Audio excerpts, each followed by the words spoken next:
Introduction. Being smart in business means knowing what's just around the corner. It means thinking ahead and preparing for inevitable changes that will impact the way business is conducted. This is what allows a business to be resilient and to thrive in a changing environment. Digital marketing is no different. In fact, in his book, The Personal MBA, author Josh Kaufman discusses the value of counterfactual simulation. This means imagining future possibilities and then preparing for them. Let's say that you have a big business that is doing well in a specific niche. Maybe you have a company that sells a whey protein shake. The mistake that some big businesses make is to assume that they're too big to fail and to coast along as they are. But what would happen if another company came along and released a better protein shake for a fraction of the price? What if a new source of protein were to be discovered? What if a study revealed that whey protein was bad for us? Any of these things could happen and could completely shake up even the most established business. The smart company, though, will already have considered these eventualities and prepared for them. This is counterfactual simulation. It's thinking about what's just around the corner and then preparing for those possibilities. As digital marketers, that means thinking about things that could impact on the face of marketing. And one of the things that could have the biggest impact of all? Artificial intelligence. AI and machine learning have the potential to completely change the face of internet marketing, rendering many older strategies obsolete even. Only by preparing for those changes can you ensure that your websites manage to hold their position in the SERPs, that your advertising campaigns remain profitable, and that your services remain relevant. And a lot of this stuff isn't just speculation. It's happening right now. AI is already making huge waves even though you may not realize it yet. It's affecting the way that SEO works, the tools and software we use, and the way that ads are displayed. AI is able to think faster and smarter than any human, and that's especially true when it comes to internet marketing, which is a data-driven pursuit. An AI marketer can create endless amounts of content in a second, doing the work of hundreds of humans. All of that content will be perfectly catered toward the target demographic. AI will run Google. It will manage entire business models. It will run AdWords, and it will run new tools we haven't even dreamed up yet. The digital marketing singularity is just around the corner. This training will help you to prepare and explain several concepts. AI versus machine learning, how to conduct SEO now that Google is an AI-first company, chatbots, programmatic advertising, big data, RankBrain, digital assistants, data science, SQL, latent semantic indexing, and the future of internet marketing. In this training, you will gain a crystal ball with which to gaze into the future of internet marketing and to ensure that you are ready for all those changes when they come. By the end, you'll be better prepared and in a better position than 99.9% of other marketers. What is AI and machine learning? Before we go further, we should first take a look at precisely what AI and machine learning actually are. These are two related but also distinct terms which often get confused. Both will impact on marketing, but in different and unique ways. AI then is artificial intelligence. That means software and hardware designed to act and appear intelligent. Such software is capable of making meaningful choices and conducting activities that we would normally consider the domain of humans. AI comes in two broad flavors. One is weak AI, which is also known as narrow AI. Weak AI is essentially a form of AI that is designed to perform a specific job. An example of this is the self-driving car. This form of AI is capable of knowing the positions of countless cars on the road and being able to respond by steering, accelerating, braking, etc. If you were to watch a self-driving car from the outside, you might think a human were driving.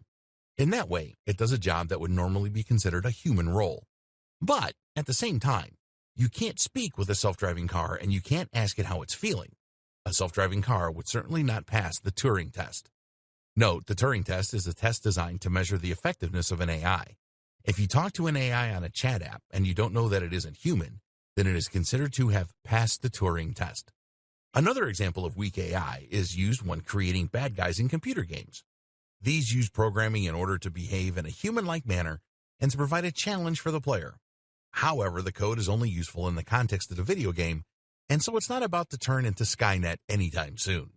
Weak AI might not sound as exciting, but it is being used for a huge range of extremely exciting things, from helping to treat disease to improving the economy. Conversely, the type of AI that we often see in science fiction is what we know as general AI. This is AI that doesn't just have one purpose, but that is designed to do everything that a human might be able to do. So you could play a word game with this AI, ask it how it's feeling, or get it to look up something useful. An example of a general AI is DeepMind, owned by Google. DeepMind is a company that has developed a neural network that employs general learning algorithms to learn a huge range of different skills. Many AIs, such as IBM's Watson, are actually pre-programmed. That means that they work using a kind of flowchart and will answer questions with the same answer every time. On the other hand, DeepMind is apparently able to think and respond via a convolutional neural network. Certain behaviors are reinforced and encouraged, and these will begin to become more prominent. This isn't a perfect simulation of how a human brain works. Cognitive behavioral psychology teaches us the importance of having internal dialogues and models for thinking. However, it is the closest thing we currently have to a true general intelligence. Machine learning. Machine learning, on the other hand, works differently. Machine learning utilizes huge data sets in order to gain surprising and almost frightening capabilities at times. Machine learning essentially allows a piece of software to be trained. An obvious example of this would be computer vision. Computer vision describes the ability that some machines have to understand visual information. An example is Google Lens, which can tell you what you're pointing your phone's camera at, whether that's a type of flower or a product you can buy in stores. Computer vision is necessary for self-driving cars to successfully navigate their environments and is used by apps like Snapchat, which use filters to change people's faces. How do these work? By looking at thousands and thousands of pictures of every type of object. While the machine learning algorithm will never understand what it is looking at, it can look for patterns in the data, which will then be used to identify those objects in the future. For example, it might notice that faces are typically oval in shape, with a dark patch of hair on top. It then knows that if it sees an oval shape with a dark patch at the top, it's possibly looking at a face. Machine learning has huge potential in just about every field. In the future, it can be used to diagnose diseases more accurately than a human doctor, to advise on financial decisions, to identify fraudulent bank transfers, and much more. All of this has huge potential implications for internet marketing, and that's what we'll be exploring in the following videos. Google as an AI-first company. A while ago now, Google announced that it had become an AI-first company. While that may sound like meaningless marketing babble, the truth is that this determination actually has huge potential repercussions for marketers, businesses, and SEO. Firstly, what does Google mean by this? Meet the new, smarter Google. You might think of Google as a search-first company. The first product that Google provided was a search engine, and that is still what most of us associate with the company. Traditionally, Google's search engine did not work much like an AI. Rather, search worked by attempting to match search terms with the content in an article. This is why the advice for SEOs was to insert lots of key phrases into their articles so that Google spiders could read that content and quickly identify that it would be a good match for what the person was searching for. As we all know, this didn't work out perfectly for Google. Lots of unscrupulous marketers abused the system by inserting hundreds of search terms into every article, which in turn meant that content Google would show to the user would be garbled and unreadable. That's why, over time, Google has begun to work more and more like an AI. Now, Google no longer attempts to look for exact keyword matches. Instead, Google tries to answer questions that you ask it. It does this by trying to understand what the user is looking for along with the context, and then to provide relevant answers through its search. RankBrain. Google is able to do this through machine learning. Specifically, it uses a form of natural language processing, which Google refers to as RankBrain. RankBrain is at least partly responsible for helping Google to cope with phrases and words that it hasn't seen before. If RankBrain identifies a word it isn't familiar with, then it can guess what it might mean based on context and based on its usage elsewhere. This helps Google to deal with unusual searches that it hasn't seen before without simply matching search terms to content in articles. Search queries are turned into word vectors called distributed representation. These are words and phrases that are close to each other in meaning and context. RankBrain will then try to map the query into words it understands or clusters of similar words.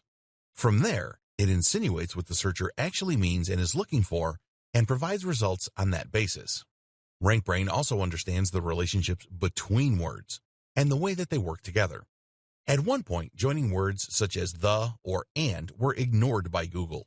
Now, Google understands the importance of these phrases and the way in which they impact on the intent of the user. Like all the best machine learning algorithms, RankBrain attempts to improve over time and adapt to users. It can see which results get clicked the most and thereby know when it is doing well and when it is getting things wrong. As such, it is able to improve search results for any given keyword quickly through algorithmic testing, which is helping to weed out low-quality content that attempts to game the system. RankBrain works using a Tensor Processing Unit, TPU, which is an AI-specific piece of hardware stored in Google's data centers. This is a specific chip that is better able to handle the specific challenges of machine learning tasks. Google's further plans. Over the past few years, Google may have seemingly diversified. It now makes smartphones, it now makes self-driving cars, and it now makes apps like Google Lens. But at the heart of all these initiatives is some form of AI or machine learning. Google Lens uses machine learning to identify objects in a scene and allow users to that way search the real world around them. Self-driving cars, of course, are highly reliant of various forms of AI. And the Google Pixel phones? Arguably, their main focus is putting Google Assistant in everyone's pockets. And this is the real clue as to what Google is up to. Google Assistant is an AI and virtual assistant that users can use to get weather reports, to book taxis, to play music, and much more. Google Assistant uses a combination of machine learning to detect human language, for example, and AI in order to provide useful results and speak in a natural manner. Google Assistant is closely integrated with Google Search. You can ask Google Assistant a question like, "Who started Iron Man?" and it will give you a natural answer. It does this by first using machine learning to turn your speech into a string, then by using Google Search in order to look up useful answers, which involves machine learning in the form of RankBrain, then by using narrow AI to extract the most useful answers from the best web pages, and then by using another form of narrow AI to provide the response in a natural-sounding manner, which is designed to appear like general AI. Much of this is carried out not on the device that you're speaking to, but on Google's TPU located in the cloud. What does all this mean for marketers? So what does all this mean for marketers? Simple. It means that Google wants to be able to understand your content and extract the most useful information. It no longer wants you to use rigid keywords, and it wants you to prepare for a more voice-driven form of search. Google is betting big on AI and machine learning. It believes that in the future, AI assistants will be huge, and it wants Google Assistant to be number one. It envisages a future where we spend less time staring at our devices and instead get the information we need by asking our phones or our Google Homes. We'll speak naturally to these devices, and they'll provide us with handy answers. Preparing for semantic search. Whether Google Assistant eventually becomes the ubiquitous tool that Google wants it to be or not, the fact remains that Google wants search to become increasingly more natural and human. It already has in many ways. That means that marketers and website owners need to make some changes to the way they do things. It's no longer enough to find a keyword and repeat it a whole lot.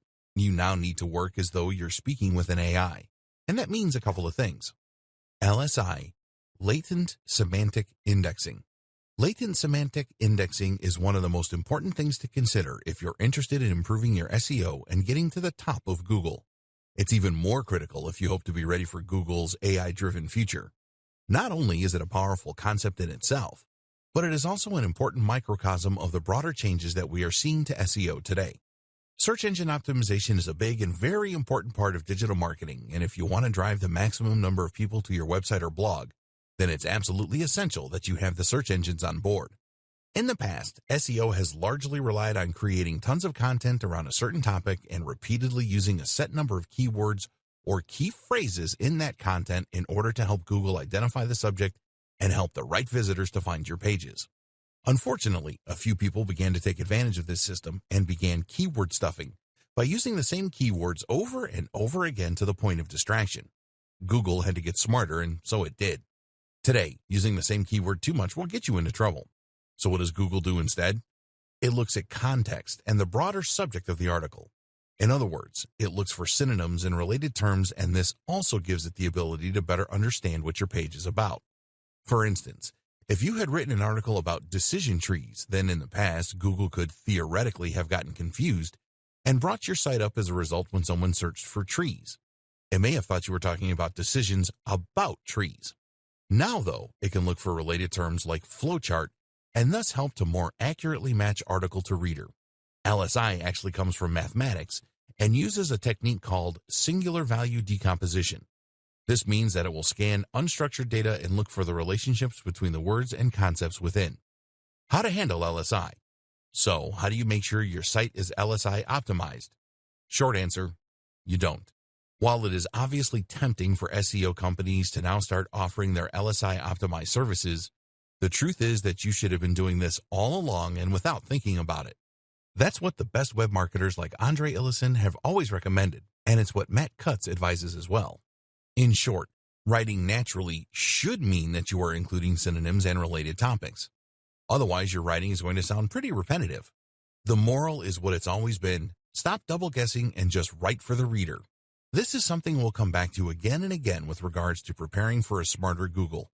But there are also some other tips you can keep in mind if you want to ensure that Google knows what you're talking about. First, make sure that you use more than one search phrase. It's a good idea for a whole host of reasons to use a combination of different search terms rather than targeting just a single one.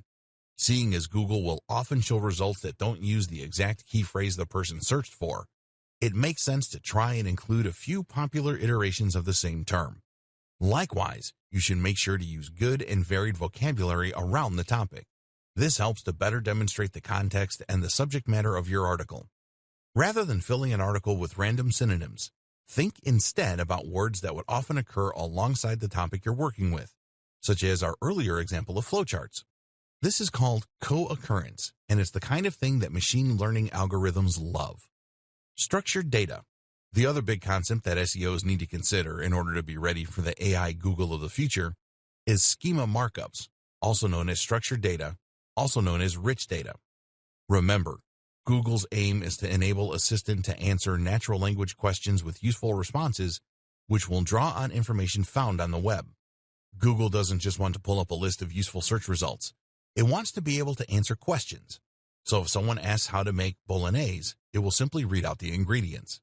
In order to do this, Google needs to be able to find that most relevant information in a passage of text and then pull out the specific answer. This takes the concept of rank brain to the next level, allowing it to understand not just what an article is about, but how each paragraph in that article functions. The problem is that Google's AI can't quite do this yet, at least not well enough to be able to usefully provide answers for people without occasionally including complete nonsense. That's where schema markups come in. The idea of a schema markup is to essentially annotate your articles and blog posts by telling Google what each bit is and what it does. Essentially, you're saying this is a list of ingredients, or this is a user rating. This also helps Google to provide what are known as rich snippets. Rich snippets are search results on the SERP's search engine result pages that include more than just a meta description.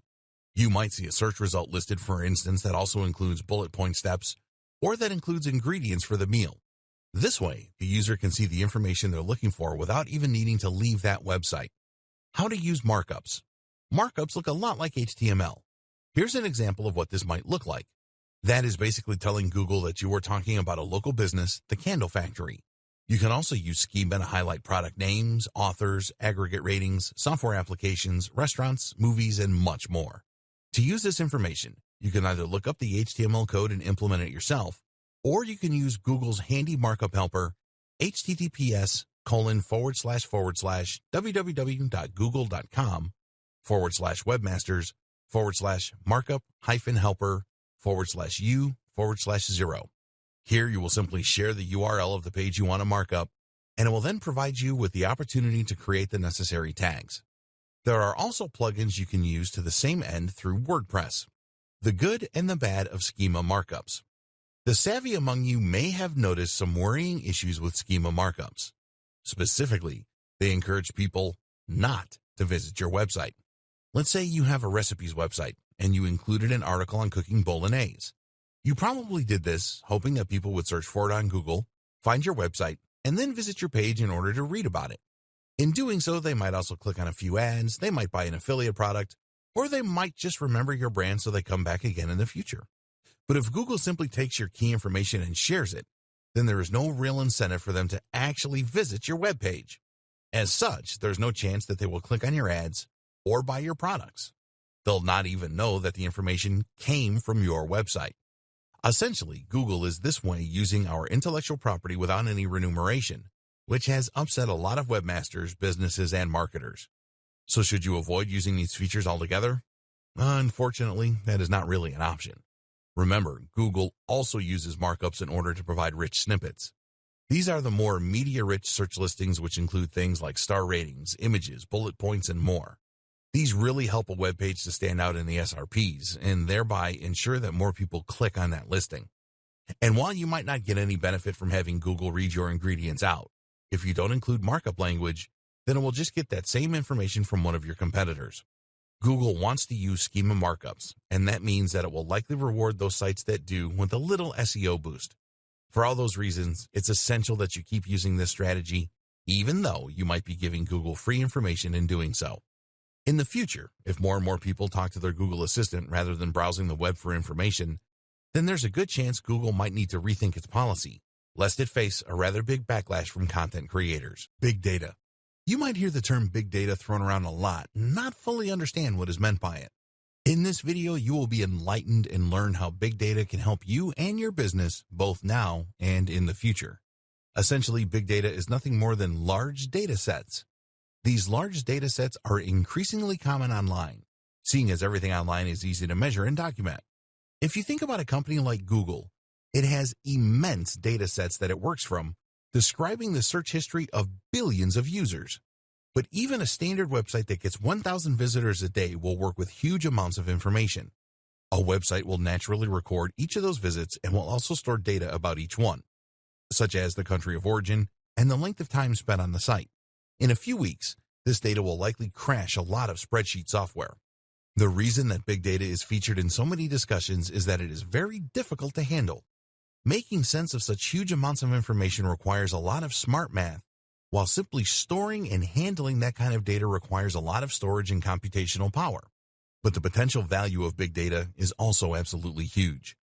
Big data provides patterns and insights that you simply can't get by observing a few users. This is essentially how machine learning works, by looking for patterns in massive data sets. The difference is that this is being leveraged in a slightly different way. Predictive modeling. Predictive modeling is a process that involves data mining and probability to forecast potential future outcomes. A model is created using a number of predictors. Predictors are variables that are thought to influence future results. Once data is collected for these predictors, a statistical model can be created. That might use a simple linear equation, or it might use complex neural networks. Either way, statistical analysis can then be used in order to make predictions about how things are likely to go in the future. With regards to marketing, this can help provide better customer insights, better lead scoring, campaign nurturing, upselling and cross-selling, personalized product recommendations, and more. Amazon is an example of a site that uses big data in order to provide personalized product recommendations. Amazon doesn't just use a database of items grouped together, which would be almost impossible to maintain, but rather generates data automatically from every single transaction and sale, and then looks for patterns. It will see what products tend to be bought together, there's that co-occurrence again, and can therefore use this information to show items that it thinks a user might want to buy next. Likewise, when it comes to lead scoring, big data can be immensely useful. Lead scoring means understanding which leads are likely ready to purchase and which are not. This is immensely useful information for companies that might want to send sales letters to the cross-section of their mailing list that they think will actually buy from them, rather than being put off by the amount of sales material they're receiving. Amnesty International uses segmentation and predictive modeling techniques in order to better identify the right groups to market toward. By collecting data and then looking at what that data reveals about the kinds of people who donate, Amnesty International knows who it should be targeting with its ads, how much they are likely to spend, and how they're likely to do it. Any charity can benefit from this kind of data analysis, as can any business. Collecting big data. If you want to start collecting data for your business, there are a wide number of plugins and tools you can use to do so. You should find that a lot of tools, such as Google Analytics, will allow you to export massive amounts of data in order to work on. You can then choose to use this information yourself or outsource it to a data science organization that can use that information to provide valuable, useful insights. Another good idea to prepare yourself for the future is to allow users to create profiles. By doing this, you can collect much more data on individual users and in future provide better recommendations on an individual basis too. This is something that stores have been doing for decades with loyalty cards. But of course, the digital nature of selling online creates even more potential opportunities. Computer vision. As mentioned, computer vision is the ability for machines and computers to see by learning from huge data sets and machine learning. By observing countless images, a machine can learn to identify images in an object or to navigate an environment without crashing into things. What does this mean for the future of SEO? One big thing, and one thing that you should make sure that you are ready for, is that Google will likely start paying more attention to images on websites. Traditionally, we've been told to avoid using images for things like site names. Why? Because Google can't read an image, and therefore we won't get any SEO benefit from that. But Google does have software that can read text from an image. This is called OCR, Optical Character Recognition. And if you want to see just how good it is, try pointing Google Translate at a foreign language and see it appear in your native tongue in real time. If Google can do this, then it's only a matter of time before it starts reading the text in your images to see if they back up the niche and key phrase that you are targeting with your website. Likewise, seeing as facial recognition is already a big deal when it comes to security and Facebook, it is probably only a matter of time before Google starts using that too. For example, if you write a blog post about Sylvester Stallone, Google might someday look not only at your content, but also at the photos on your page in order to see if there are pictures of Stallone there. Google Images might one day not be reliant on surrounding text at all, but might instead base its results purely on what it sees in the image and whether this lines up with what you're searching for. Issues like image quality are also likely to play a big role in the future. Google might opt not to recommend your webpage if it thinks the imagery on there is poorly chosen and out of place. So what can you do to prepare? For now, the closest thing to communicating with Google via images is the use of markup language and/or file names and alt tags. Using alt tags to describe images can help Google to know what they represent and therefore to better decide if your site is relevant for a particular user. Meanwhile, make sure that all the imagery you are using is relevant and high quality. Advertising. At its core, machine learning is about evolving. It's about getting more and more data to the point that it can make more accurate assertions. While face detection in images might start out poor, the system evolves and learns to the point where it becomes more accurate than a human. Imagine if you could turn that power to advertising. Imagine if you could show precisely right advertisements to precisely the right people at precisely the right times. Imagine if your advertising campaign evolved to get more and more specific, so that an increasingly large number of viewers clicked on the ads and bought your products. The longer the campaign ran, the more your profits would increase and the less you'd spend on ineffectual ads. That is precisely how programmatic advertising works, and you can start using it right now. What is programmatic advertising? Programmatic advertising campaigns allow marketers to buy native ads on a variety of publisher sites while using smart algorithms to ensure that they are targeting the right viewers at the right times, all while remaining within budget, thanks to a bidding system that allows them to compete for impressions with other advertisers. In short, these campaigns give the precision and quality of native advertising, like banner ads, while at the same time allowing for the control, adaptability, and precision that you would get with a PPC campaign. The net result is ads appearing on the sites of carefully selected publishers, but only when and if they are likely to yield the best results. Programmatic advertising uses a complex algorithm in order to identify your business's ideal customer and then to figure out where they are likely to appear on the web. It will then show the ads in those places and then utilize a learning algorithm. Instead of going from one publisher to another discussing rates, you allow a bot to do all the work for you. More importantly, though, this means that you won't waste money on an ad slot that no one looks at. Your ads will be chosen and honed by a smart algorithm, and the result will be that they get higher CTRs from the right targeted customers. RTB. This is how programmatic buying is different from other PPC or just buying a banner ad on your favorite news site.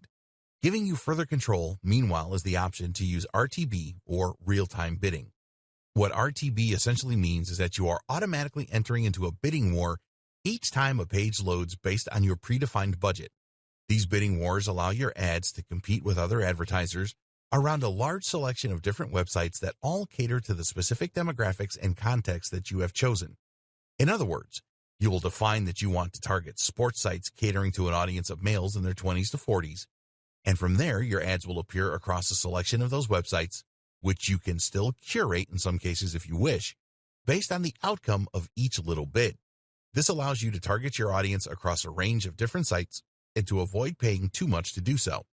On the other hand, direct buying is essentially a bulk order of impressions from a specific website or websites such as ESPN. You can still filter your impressions by a range of factors such as location or browser, but essentially you will be targeting a specific site and securing a place on that precise spot. Direct buying is effectively a little more like advertising with a banner ad, while RTB is a little closer to the PPC model. Here you bid for spots across a range of websites, while still having a little more control. Deciding what will work best for you will depend on a number of factors. For instance, your budget is going to come into play, as direct buying tends to be more expensive because lower CPIs won't have as many opportunities to appear. It's also worth considering that RTB gives you more flexibility, more data, and more control. You can identify which sites are working best for you, at which times, and for which viewers, and then you can further tailor your approach accordingly. On the other hand, though, if you bid too low using RTB, then you risk your ads not appearing at all. This is in direct contrast to direct buys, which essentially guarantee you your ad spot and that you will eventually be certain to get that number of impressions. This is useful for a company with more concrete goals and a fixed timescale. Likewise, with direct buying, you will be able to more tightly control where your advertising appears and forge a closer relationship between your brand and that of the publisher. So different approaches will work for different marketers and for different purposes. Your job is to decide which works best for you, and the best way to do that may be to dip your toe in and try them out for yourself. How to be more successful with programmatic buying. Programmatic advertising has very quickly risen to prominence in the online marketing industry and is an important new tool for any business that wants to reach a bigger audience. That said, though, even the best programmatic tools are only as effective as the people controlling them, so before you get ahead of yourself, consider these 4 crucial tips to ensure your success. Don't forget the creative component. No matter how well targeted your ads are or how smart your campaign is in terms of exposure, if you haven't invested in the creative aspect, then those ads are going to fall flat. Design your ads well and test to see which designs work best. Likewise, think about your brand identity and how you can strengthen this even through ads that don't get clicked. Choose a programmatic partner who can help you with this aspect. Consider audience and context. Before choosing which publishers to work with, you need to look at the audience they are attracting as well as the context. The ideal partner will be a site that writes about topics related to yours and targets the precise same demographic you are. In some cases, though, you won't be able to find both, and thus you will need to select publishers that provide the best balance. And don't be tempted to ignore context in these situations, because studies show that the same person is far more likely to click on an ad for golf clubs when they are on a golfing website compared with a news site. More to the point, someone who wants a wedding dress is only going to want that wedding dress during a particular time in their life, and this really demonstrates the importance of context. Be willing to spend to begin with. The beauty of programmatic advertising is that you can directly manage your spending in real time to ensure you get the maximum exposure whatever your budget. However, it is highly recommended that you start out with a higher spending limit than you intend to continue with, as this will enable you to more quickly identify what works and what doesn't. Remember, you want more data, and that means you want more clicks. As you tweak your campaign in response to stats and ROI, you will get closer and closer to the optimum setup, but if you don't spend the money up front, then you won't be able to tell if your campaign is working because you won't win enough bids.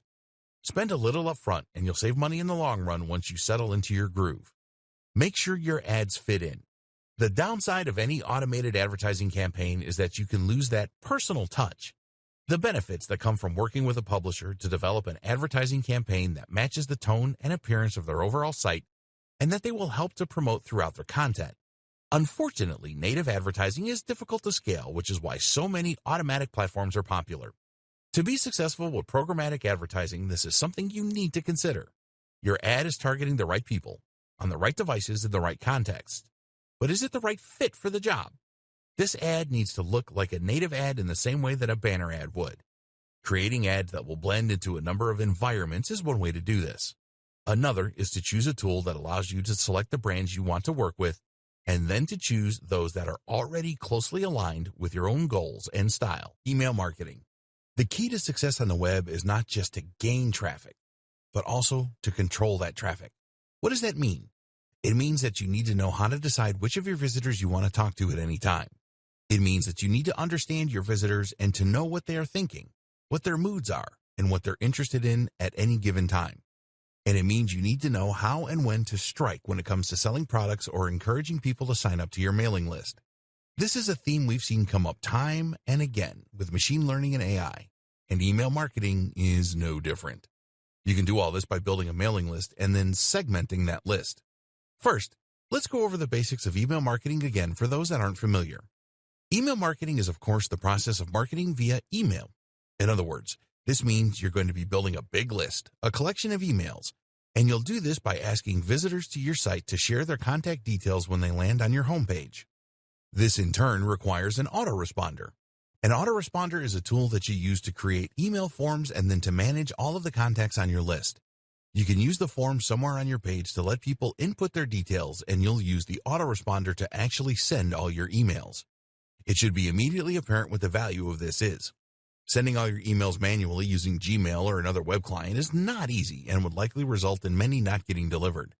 You'd have to send lots of different emails for longer lists, and you need to manually manage any requests to subscribe or unsubscribe. An autoresponder manages all of that for you, so you just need to write one email and then click send. The other benefit of an autoresponder is that it can collect data for you and use that information to do a range of different things. For example, an autoresponder can show you the percentage of subscribers who actually open your emails. If your email subject headings aren't successfully encouraging people to read, then you can identify this problem and work on a solution. Suddenly, we're using a data-driven approach in machine learning again. You can then see all the visitors who did read a given message in one place, or choose to see all the ones that didn't. You can see the open rate for different individual visitors, and you organize your list by different factors. That's another handy thing about using an autoresponder. It will allow you to grab more information using the form embedded on your page, and that information can then be used to group your visitors. Want to just message the men? Go for it. Want to just message the people over 30? You can do that too. Or how about having multiple different mailing lists for different brands, or even for different products? All of this can be accomplished using just a single autoresponder. And of course, this kind of control and automation opens up all sorts of possibilities when it comes to AI and machine learning for marketers. Lead warmth and email segmentation. The true power of all this information comes from being able to use that data in order to pick and choose who your messages go to. For instance, you can decide that you want to send an email only to people who fall into particular categories. What we're interested in to begin with is sending emails based on engagement, retention, and lead warmth. A lead is anyone who has shown some kind of interest in buying from you. That means that anyone who has signed up to your mailing list can be considered a lead because they have demonstrated an interest simply by doing this. But at the same time, a lead is also anyone who visits your site or who takes your card. This is a cold lead, whereas someone who actually gives you their contact details is a warm lead. Leads get warmer the more interest they show in what you do and what you're selling. And the warmer a lead is, the more likely they are to buy from you. In fact, this is the true and most useful purpose of having a mailing list to begin with. It allows you to take your ice-cold leads and turn them into warm leads and then paying customers. I always liken this to asking for someone's phone number. If you were just to walk up to someone in a club and ask for their number, they'd likely just tell you to go away. Why would they give you their number when they know nothing about you and have shown no interest in you? First, you need to chat to them and let them get to know you. If they look at you and smile, they're a cold lead. If they respond to your witty banter and tell you their name, they're a warm lead. If they've kissed you or let you buy them a drink, they're a hot lead. And once they're hot, you can ask for their number. This is all about timing. Time this wrong, and they're not going to give you their number because you haven't laid the groundwork. The exact same thing is true with internet marketing. If someone visits your site and you tell them right away to buy your product, they won't. Why would they? You haven't given them any reason to trust you. You haven't told them anything about you. They don't know much about the product. Ask them to hand over their email after a few blog posts, though, and you can gently start to increase engagement. This is then when you wow them with all your information and all your knowledge. You entertain them a little, and you let them get to know you. If they don't open your emails, that's the equivalent of giving you the cold shoulder. That's like the girl or guy in the club that isn't laughing at your jokes and keeps looking away. If you try and sell to them now, you become spam, and you get deleted. And they never return to your website. But if they open your emails, you know you're in with a shot. That means you can then send them some more information about your products and get them excited for your product launch. If during that they still keep opening your emails, then you know you've got an even better chance of success. If you now try and sell to them, there's a much better chance they'll buy from you. Using email segmentation, you can do exactly that. You can see which of your visitors are actually opening your emails, are actually clicking your links, and are scrolling down to the bottom. In fact, using cookies, it is even possible to see which of those visitors has been to your website and looked at your products. You can see who has hovered on your products and been tempted to click buy. Email segmentation combined with machine learning. If you have been paying close attention, then you might already have figured out where this is going. Remember when we discussed big data? We said that you could use predictive analytics in order to better rate leads. This is where things could get really interesting for the autoresponders of the future. Imagine if your autoresponder not only segmented your audience and looked at the open rates and engagement, but if it could look for trends across huge data sets. In other words, what if your autoresponder recorded every single person who bought from you and assessed what actions they usually took first? This would allow that machine learning algorithm to better spot when a user is behaving like someone ready to buy and to send them a message tailored to encourage that purchase. This could be combined with smart recommendations in order to improve their likelihood of buying even more. This is already being used by some big brands, so it's only a matter of time until more of us get access to this same amount of precision. Tips marketers can follow now. For any of that to work, you also need to make sure that people are signing up to your mailing list in the first place. Again, this will help us to prepare for the AI-powered future. There are a few ways you can encourage this. Firstly, make sure that you show your mailing list wherever you can. At the very least, that should mean that your mailing list is shown at the bottom of your post. At the same time, though, you can also place this in the sidebar so that your list is visible on every page of your site. Another tip is to make sure that you draw attention to it. A mistake a lot of people make is to create their mailing list and then just hope that people see it. Far more effective is to occasionally tell people about it and to explain in your post why it's a good opportunity and why people should be excited to sign up. Here's the thing, though, you should always be honest. The aim of a mailing list is not to grow it as much as you possibly can. Instead, the aim is to grow it as much as you can with only highly targeted visitors. If your visitors have no interest in what you're offering through your list, then you will just frustrate them and effectively be spamming. Chatbots.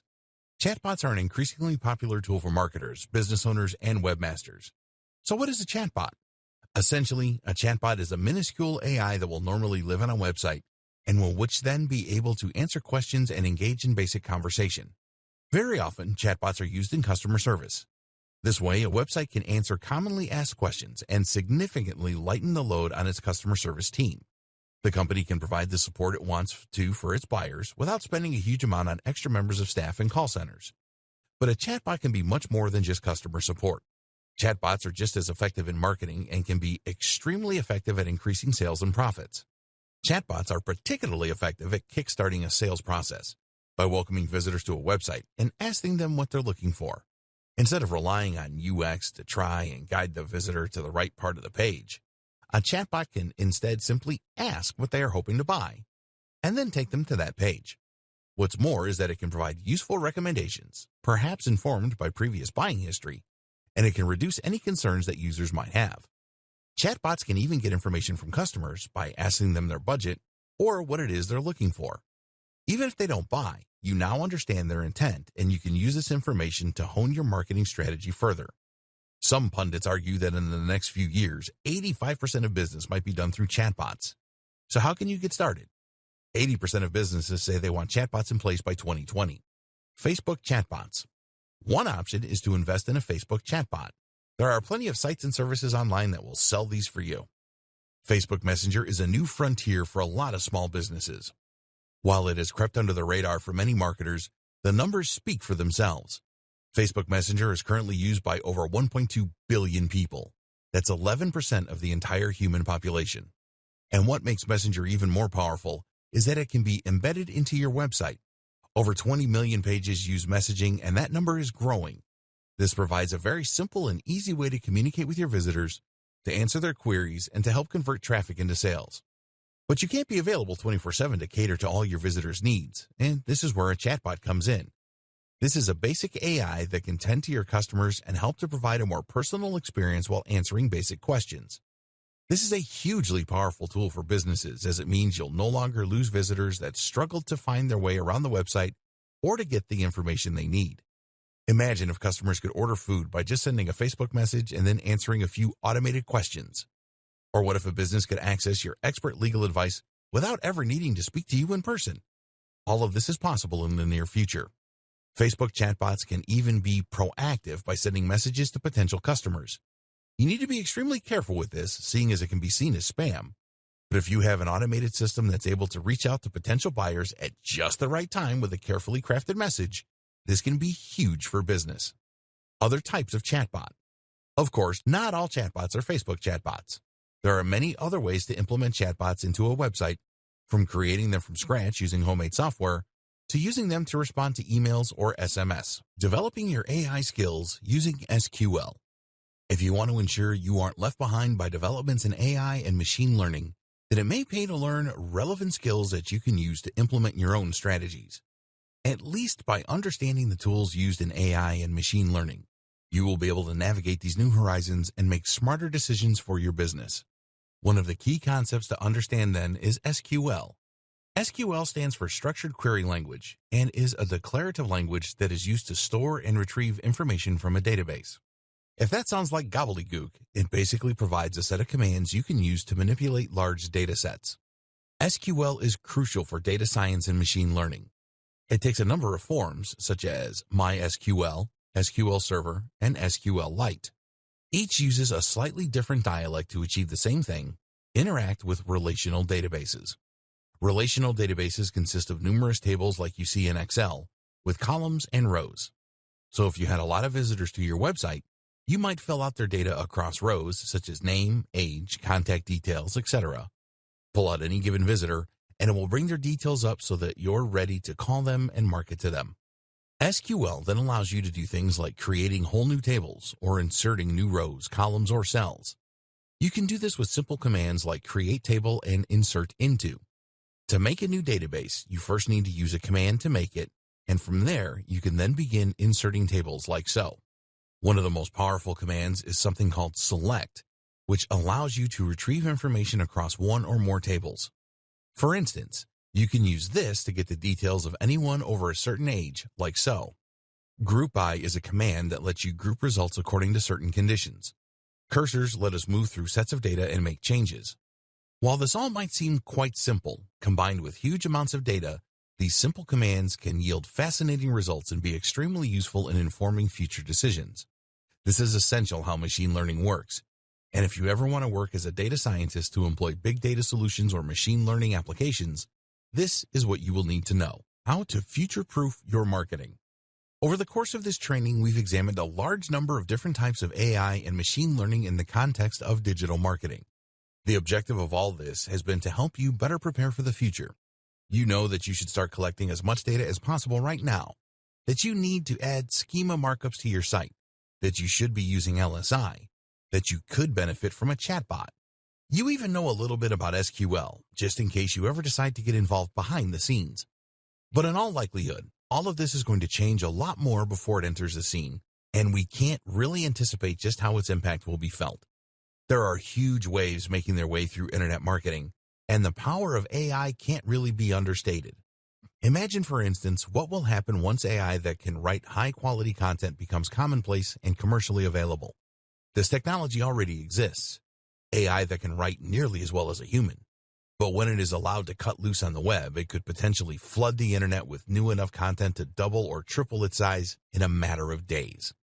How will we know what's written by a human and what's not? What about when AI can create realistic-looking images? We've already seen the power of deep fakes. How will we know what's real and what's not? We can't really prepare for these scenarios because we don't know how they will play out. So for now, it is best to focus on what we do know. And in particular, as a marketer, that means focusing on Google's move to natural language processing and more human-like interactions. It also means that Google is going to keep getting smarter. Google used to look for keyword matches, but now it actually understands the meaning of a website and can use many more metrics in order to understand whether it is high or low quality and whether it is delivering on what it claims to do. In fact, Google likely has the potential to become the most powerful AI on the planet, owing to the huge amount of information it has access to and the huge resources that the company pour into it. This makes it increasingly difficult to game the system or to try and trick Google. The best thing we can do then, make the best quality content we can. As Google becomes more and more human, writing for Google and writing for the reader will mean essentially the same thing. It's time we started focusing on great quality content and on providing real value. The key thing to remember is that Google serves its customers first and foremost. Who are its customers? The users who use it to find information and entertainment. Google wants people to keep using its search, and as such, it needs to make sure it consistently brings up only the most relevant and interesting information. As long as you are concerned with creating great quality content for your readers, then your goals and Google's will be aligned. Thus, each time it gets a little bit smarter, that will work to your favor instead of being something you need to worry about. As Google gets smarter, it will find more ways of identifying the best quality content. And so, if you're focused on delivering that, Google will find more ways of connecting you with your audience. Combine this with more data collection and a generally more data-driven approach to marketing, and you'll be ready for the future of the industry.